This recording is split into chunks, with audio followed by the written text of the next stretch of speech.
Cerita Silat Online Channel mempersembahkan serial Pendekar Raja Wali Sakti, episode Penyair Maut, bagian 2. Huk, Yah, Gelar. Sebongkah batu sebesar kerbau berwarna hitam pekat, hancur berkeping-keping disertai suara ledakan menggelegar. Di antara kepulan debu dan reruntuhan batu itu, tampak seorang pemuda bertubuh kurus kerempeng berdiri tegak. Kedua tangannya terentang ke depan. Perlahan-lahan tangan yang kurus bagai tulang terbalik kulit itu bergerak turun. Kemudian tubuhnya berbalik menghadap pada seorang perempuan tua berbaju kumal penuh tambalan. "Bagus, kau telah menguasai jurus pukulan tapak geledek dengan baik, Baruna," kata perempuan tua berbaju kumal penuh tambalan itu, yang tak lain adalah Nenek Selong. Pemuda kurus kerempeng yang memang ternyata Baruna itu melangkah mendekati. Keringat masih membasahi wajah dan tubuhnya. Dada yang kurus dengan tulang-tulang bersembulan, bergerak turun naik tidak teratur.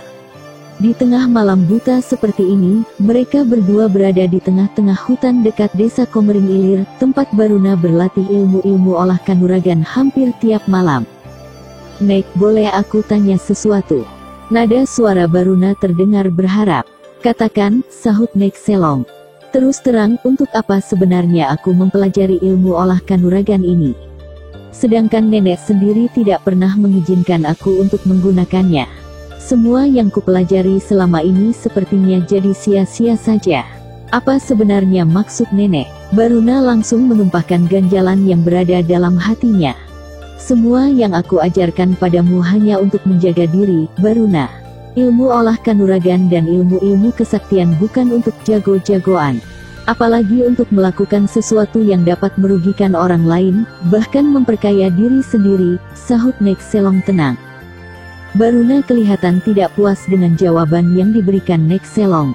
"Dengar, Baruna, semua ilmu yang telah kau kuasai itu adalah ilmu turunan dari leluhurmu. Tidak ada yang memilikinya selain keluarga kita. Dan kau sendiri adalah keturunan yang terakhir. Aku tidak ingin ilmu warisan ini hilang.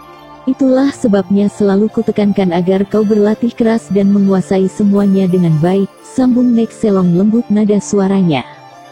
"Pasti bukan itu maksud sebenarnya." Gerutu Baruna tetap merasa tidak puas. "Nenek menyembunyikan sesuatu." "Terus terang saja, Nek," desak Baruna ingin tahu. "Tidak ada yang kusembunyikan," kata Nek Selong. Pandangan matanya tajam menatap langsung ke bola mata pemuda di depannya. "Nenek bohong." "Baruna, kapan aku pernah berbohong padamu? Nenek selalu menghindar kalau aku bicara tentang Raden Gelagah. Apa itu bukan bohong namanya? Nenek menyembunyikan sesuatu yang tidak boleh ku ketahui. Kenapa nenek lakukan itu? Apakah Raden Gelagah musuh nenek?" desak Baruna. Nek Selong tidak langsung menjawab. Kata-kata Baruna yang begitu lancar bagai air sungai mengalir dari pegunungan itu, langsung menyentuh hatinya. Beberapa kali ditariknya napas panjang, seolah-olah ingin dilonggarkan rongga dadanya yang mendadak terasa sesak.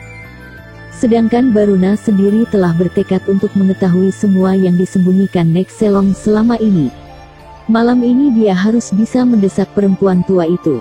Pemuda itu sudah tidak tahan lagi menyimpan ganjalan terpendam dalam hati. Dia yakin kalau Nek Selong menyembunyikan sesuatu, terutama yang berhubungan dengan Raden Gelagah. "Aku sudah cukup dewasa, Nek. Usiaku sudah hampir 21 tahun. Untuk apa aku menguasai semua ilmu yang nenek berikan, kalau tidak ada tujuan yang pasti? Katakan yang sebenarnya, Nek," desak Baruna penuh harap. Nek Selong masih diam membisu. Sekali lagi dia menarik napas panjang, kemudian berbalik. Langkahnya terayun pelan mendekati sebongkah batu ceper di bawah pohon beringin tua. Nek Selong duduk bersila di atas batu itu. Baruna mendekati dan duduk bersila di depannya. Pandangan matanya masih mengharapkan agar neneknya bersedia mengatakan apa yang disembunyikannya selama ini. Kemudian untuk beberapa saat lamanya mereka hanya berdiam diri saja. "Kau memang sudah dewasa, Baruna. Aku lupa kalau cucuku sudah berusia hampir 21 tahun, kata Nenek Selong pelan, memecah kebisuan di antara mereka. Baruna diam.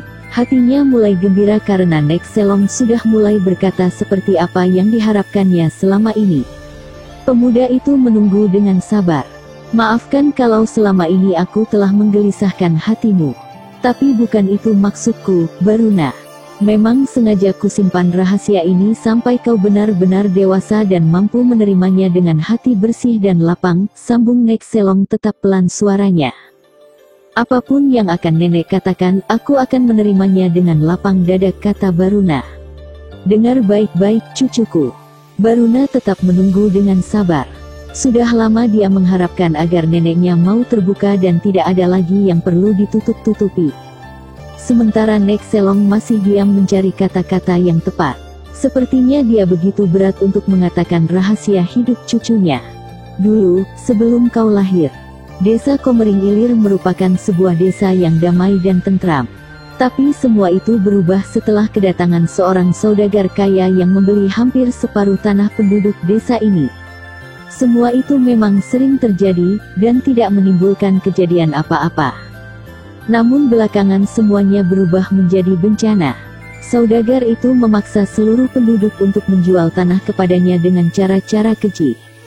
Bahkan kepala desa Komering Ilir sendiri tewas karena tidak bersedia menyerahkan tanahnya. Nek Selong menghentikan ucapannya sebentar sambil menarik napas panjang-panjang. Teruskan, Nek, desak Baruna mulai tidak sabaran. Tewasnya kepala desa Komering Ilir menimbulkan kemarahan penduduk. Tapi mereka tidak punya daya dan kekuatan. Saudagar itu memiliki tukang-tukang pukul yang sangat kejam. Bertahun-tahun mereka menguasai desa Komering Ilir, hingga suatu hari datang seorang pemuda tampan dan gagah. Dia menumpas semua perlakuan saudagar itu.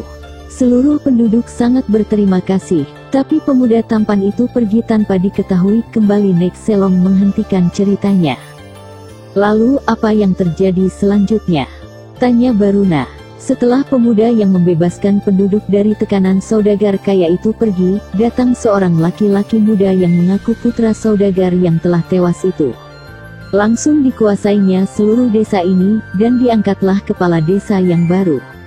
Sikapnya memang mengundang simpatik, sehingga seluruh penduduk menerimanya dengan baik. Pemuda itu mengembalikan tanah-tanah penduduk yang dulu telah dibeli paksa oleh ayahnya. Apakah dia itu Raden Gelagah, Nek? Tebak Baruna tidak sabar. Benar, pemuda itu adalah Raden Gelagah, sahut Nek Selong. Sedangkan kepala desa yang terbunuh itu adalah kakekmu sendiri, adik kandungku. Oh, Baruna mendesah lirih. Pada saat itu, aku punya pikiran untuk membawa ayah dan ibumu yang tengah mengandung meninggalkan desa ini. Tapi ayahmu tidak mau mendengar kata-kataku. Dia kembali ke desa ini dan menuntut balas atas kematian ayahnya. Tapi malang, orang-orang Raden Gelagah berhasil membunuhnya. Ibumu sangat terpukul dan akhirnya meninggal. Pada waktu itu kau baru berusia setahun, Baruna. Baruna terdiam. Entah apa yang ada di dalam kepala dan hatinya saat ini. Aku sengaja membesarkanmu di sini, karena tanah ini adalah tanah kelahiranmu. Tentunya agar kau tahu, bahwa yang terjadi di sini semuanya hanya kepalsuan belaka, sambung Nek Selong. Kalau begitu, Raden Gelagah sebenarnya sudah tua ya, Nek? Tanya Baruna polos. Benar, Baruna. Dia dapat kelihatan tetap muda dan seperti berusia 25 tahun, karena memiliki ilmu hitam. Setiap bulan purnama dipersembahkan seorang pemuda gagah pada dewa sesembahannya agar dirinya tetap muda dan berumur panjang, jelas Nek Selong. Aku mengerti sekarang, kenapa nenek menginginkan aku tetap kurus. Ini dilakukan supaya Raden Gelagah tidak menunjuk aku untuk korbannya. Begitu kan, Nek? Baruna cepat tanggap. Kau cerdas, Baruna. Tapi kenapa aku bisa tetap kurus kerempeng begini, Nek? Tanya Baruna tidak puas. Setiap pagi kau minum ramuanku, bukan? Iya. Sengaja ku buat ramuan itu untuk menjaga agar kau tetap kurus kerempeng, tapi memiliki tenaga luar dan tenaga dalam tinggi. Tubuhmu dapat kembali normal seperti pemuda lain kalau kau minum penolak ramuanku. Tapi itu nanti, Baruna. Belum saatnya sekarang ini. Aku mengerti, Nek. Mulai sekarang aku tidak akan mengeluh lagi. Bagus. Memang itu yang kuharapkan, sambung Nek Selong. Baruna tersenyum, namun terasa sekali kalau senyumnya itu hambar dan dipaksakan. Pemuda itu bangkit berdiri. Nek Selong juga melompat turun dari atas batu. Saat itu pagi telah menjelang. Matahari mulai menampakkan cahayanya di ufuk timur. "Baruna, ya, Nek, kau tetap ingin bekerja pada Raden Gelagah?" tanya Nek Selong memancing. "Tidak," sahut Baruna tegas. "Kau ingin balas dendam?" tanya Nek Selong lagi. "Percuma saja, Nek. Balas dendam bukan penyelesaian yang baik. Nenek kan sering berkata demikian padaku," jawab Baruna lagi. Namun nada suaranya terasa getir. Nek Selong mengangguk-anggukkan kepalanya beberapa kali. Bibirnya yang keriput menyunggingkan senyuman. Kakinya terayun melangkah. Sementara Baruna ikut melangkah di samping perempuan tua itu. Namun di dalam benak Baruna tersimpan berbagai macam rencana. Hari terus berganti sejalan dengan peredaran waktu. Keadaan desa Komering Ilir terlihat tenang. Penduduk tidak lagi merasa terganggu oleh alunan syair-syair Kumbara. Hingga pada suatu malam yang hening dan pekat tanpa cahaya bulan, suasana tenang itu pecah oleh jeritan yang menyayat. Jeritan itu datang dari sebuah rumah besar yang paling megah di desa Komering Ilir. Suasana rumah yang semula tenang dan sunyi, seketika itu jadi gempar. Beberapa orang berlarian keluar dari rumah besar itu. Mereka menuju arah terdengarnya jeritan tadi. Terlihat 3 orang tergeletak bersimbah darah tepat di ambang pintu gerbang rumah besar itu. Mereka yang berdatangan itu terkejut dan langsung berkerumun. Tampak seorang pemuda berwajah tampan menyeruak di antara kerumunan itu, diikuti 4 orang laki-laki berwajah kasar. Laki-laki tampan itu tidak lain dari Raden Gelagah. Seorang pemuda bertubuh tegap dengan golok terselip di pinggang, menghampiri dengan tubuh agak membungkuk hormat. "Ada apa?" tanya Raden Gelagah. "Hamba menemukan ini pada salah satu korban, Raden," kata pemuda itu seraya memberikan secarik daun lontar. Raden Gelagah menerima dan membaca baris-baris tulisan di atas secarik daun lontar itu. Wajahnya langsung merah padam, gerahamnya bergemeletup. Diedarkan pandangannya ke sekeliling. Semua orang yang rata-rata membawa senjata itu hanya memandang tidak mengerti. "Naraka," panggil Raden Gelagah. Seorang laki-laki tinggi tegap dengan wajah kasar penuh brewok datang mendekati. Raden Gelagah memberikan daun lontar itu, dan Naraka menerimanya. Langsung dibacanya tulisan di dalam daun lontar itu. Sementara Raden Gelagah berbalik lalu melangkah pergi. "Ada apa, Kakang Naraka?" tanya Carika. "Syair," sahut Naraka pelan seraya meremas daun lontar. "Syair." Semua orang yang berkerumun di situ terkejut heran. "Mustahil," desis Balika, saudara muda Naraka. Semua orang yang ada di situ menduga-duga. 3 orang tewas tepat di pintu gerbang. Ada secarik daun lontar tergeletak di atas salah satu tubuh yang tewas. Daun lontar itu bertuliskan bait-bait syair yang bernada mengancam. Mereka semua tahu kalau beberapa hari yang lalu Raden Gelagah telah mengusir Kumbara, pemuda penyair yang miskin dan malang. Orang yang ada di situ memang rata-rata masih muda. Tapi mereka tidak tahu persis sebabnya, mengapa Raden Gelagah begitu membenci Kumbara si penyair itu. Bahkan hampir semua penduduk desa Komering Ilir ini juga tidak menyukainya. Hanya Raden Gelagah dan 4 saudara, Naraka, Carika, Balika, dan Mandaka, saja yang tahu sebab-sebabnya. Naraka memerintahkan kepada orang yang berkerumun untuk menguburkan 3 mayat itu. Mereka yang memang bekerja menjaga keamanan di rumah besar bagai istana milik Raden Gelagah itu, segera melaksanakan perintah Naraka. Mereka tahu kalau Naraka dan 3 orang adiknya adalah pengawal pribadi Raden Gelagah. 4 bersaudara itu memiliki kepandaian yang cukup tinggi. "Naraka!" terdengar teriakan keras memanggil. Naraka bergegas melangkah diikuti adik-adiknya. Raden Gelagah berdiri bertolak pinggang di tangga depan istananya. 4 bersaudara itu segera membungkuk hormat begitu tiba di depan laki-laki yang kelihatan masih muda itu. "Perintahkan anak buahmu mencari penyair keparat itu." "Perintah Raden Gelagah." "Hamba laksanakan, Raden," sahut Naraka. "Aku minta secepatnya kau bawa kemari. Hidup atau mati." "Secepatnya hamba laksanakan, Raden," sahut Naraka lagi. Raden Gelagah membalikkan tubuhnya dan segera melangkah masuk ke dalam istana. Sementara Naraka dan ketiga adiknya bergegas mengatur anak buahnya untuk mencari Kumbara si penyair. Dalam waktu yang tidak berapa lama, beberapa ekor kuda bergerak cepat keluar dari pintu gerbang bangunan megah itu. Sementara Raden Gelagah segera menuju ke kamar peristirahatannya. Seorang wanita muda berwajah cantik tergolek di atas pembaringan. Wanita itu melemparkan senyum, namun senyumnya sirna begitu melihat wajah Raden Gelagah terlihat murung. "Ada apa, Raden?" tanya wanita itu lembut. "Tidak ada apa-apa. Hanya ada orang gila telah menewaskan 3 orang pekerjaku," sahut Raden Gelagah seraya naik ke atas pembaringan itu. "Siapa?" tanya wanita cantik itu sambil melingkarkan tangannya ke punggung Raden Gelagah. "Kau tidak perlu cemas, manis. Orang-orangku pasti bisa mengatasinya." Raden Gelagah mencoba menghibur. Padahal saat itu hatinya juga perlu dihibur. "Aku tidak khawatir, selama Raden ada di sini." Raden Gelagah tersenyum. Dia membalikkan tubuhnya dan langsung dipeluknya wanita itu. Perlahan-lahan tubuh mereka rebah. Tak terdengar lagi kata-kata. Kamar besar dan indah itu jadi sunyi. Hanya sesekali terdengar erangan lirih diselingi desahan napas memburu. Sementara di luar sana, Naraka dan adik-adiknya masih sibuk mengatur penjagaan dan pencarian terhadap Kumbara. Peristiwa malam itu membuat Raden Gelagah jadi gelisah. Lebih-lebih anak buahnya belum berhasil menemukan Kumbara. Dan malam-malam berikutnya, selalu terjadi pembunuhan secara misterius. 1-2 orang selalu terbunuh. Tidak ketinggalan, daun lontar bertuliskan bait-bait syair selalu terdapat pada tubuh korban. 3 malam berturut-turut selalu jatuh korban secara misterius. Raden Gelagah semakin diliputi kegelisahan. Maka berita tentang pembunuhan misterius itu cepat menyebar ke telinga para penduduk desa Komering Ilir. Mereka yang pernah membenci dan mengusir Kumbara, dicekam perasaan takut.